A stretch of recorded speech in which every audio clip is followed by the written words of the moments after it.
সবথেকে বড় কষ্ট হচ্ছে ফ্যামিলি পলিটিক্সের শিকার হয়ে যাওয়া। যে ছেলেটা ফ্যামিলি পলিটিক্সের শিকার হয়েছে তার বেঁচে থাকার থেকে পৃথিবীতে মরে যাওয়া অনেক ভালো আমার মনে হয়। কারণ তুমি ফ্যামিলির জন্য যত কিছুই করো না, তোমার প্রতি তাদের ঘৃণাটা ঘৃণা হয়েই থাকবে। কখনো তুমি তাদের চোখে ভালো হতে পারবে না। পরিবারের বড় ছেলে আর বড় ছেলের বউ সবসময় গাধাই থেকে যায়। তারা পরিবারের জন্য এত কিছু করবে, এত খাটবে, সব কিছু করার পরেও দিন শেষে তাদের বদনামটা কখনো শেষ হয় না।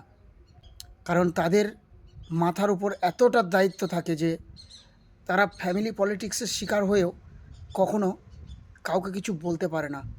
পরিবারের যে বড় ছেলেটা একসময় টাকা ইনকাম করে বাড়িতে দিয়েছে, সেই টাকা দিয়ে সংসার চলেছে, সব কিছু করেছে, আর আজকে সেই ছেলে যখন বিপদে পড়েছে, তার যখন সহায়তার দরকার, তখন কেউ এগিয়ে আসবে না। সবাই তখন বলবে তুমি কি করেছো পরিবারের জন্য। আর সবাই বলে বাবা মায়ের কাছে নাকি সব ছেলেই সমান। এটা সম্পূর্ণ ভুল বন্ধুরা, এই কথাটা হচ্ছে সম্পূর্ণ ভুল।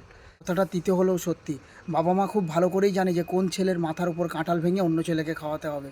আর সেটাই প্রত্যেকটা ছেলের সঙ্গে করে থাকে। প্রত্যেকটা ফ্যামিলিতে এরকম হয়, কোনো না কোনো ছেলের মাথার উপর কাঁঠাল ভেঙে অন্য ছেলেকে খাওয়ায়। গাধার মতো মেহনত করতে হয় বড় ছেলে মানে। গাধার মতো মেহনত করে সব টাকা পয়সা ইনকাম করে যখন পরিবারকে সবার সুখ আসে, তখন সবাই তোমাকে ভালোবাসবে। আর যখন সেই ছেলেটা বিপদে পড়ে যখন দেয়ালে পিঠ থেকে যায়, সেই ছেলেকে আগে ধাকালোর মতন কেউ আর থাকে না পিছনে। তখন সেই ছেলেটা দুঃখ, কষ্ট, জ্বালা যন্ত্রণা নিয়ে সারাটা জীবন বেঁচে থাকে। আর আমি জানি অনেকের সঙ্গে এরকম হচ্ছে, শুধু আমার সঙ্গে তোমার সঙ্গে নয়, অনেকের সঙ্গে। হাজার হাজার ছেলে আছে ফ্যামিলি পলিটিক্সের শিকার হয়ে। সত্যি অনেক কষ্ট আর দুঃখের ভাই এই ফ্যামিলি পলিটিক্সের শিকারটা।